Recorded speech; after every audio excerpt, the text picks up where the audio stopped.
আমাদের ছোট্ট বোন লামিসার যে মর্মান্তিক ঘটনা, শুধু লামিসার নয়, গত কয়েকদিন যাবতই বাংলাদেশে এরকম বিশ্রী, বিশ্রী কয়েকটি ঘটনা ঘটে যাচ্ছে।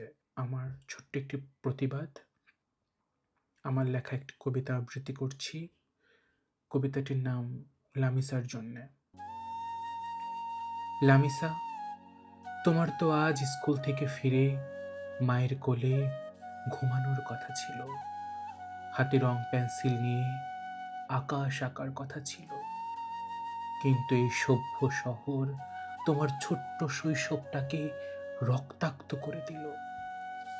তুমি কি খুব ভয় পেয়েছিলে? অন্ধকার ঘরের ভেতর বারবার আম্মু বলে ডেকেছিলে?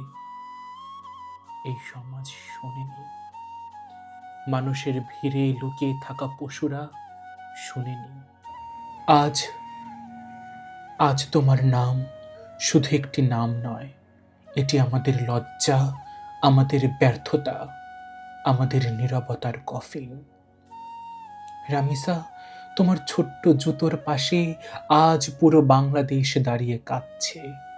কেউ মোমবাতি জ্বালে, কেউ স্লোগান দেয়, কেউ বিচার চায়। কিন্তু বলো তো, এই বিচার কি? তোমার হারিয়ে যাওয়া শৈশব কি ফিরবে? পারবে কি আবার তোমার পুতুলটাকে হাসাতে? আজ দেয়ালে লিখে রাখুক, আর কোনো শিশুর কান্না আমরা শুনতে চাই না।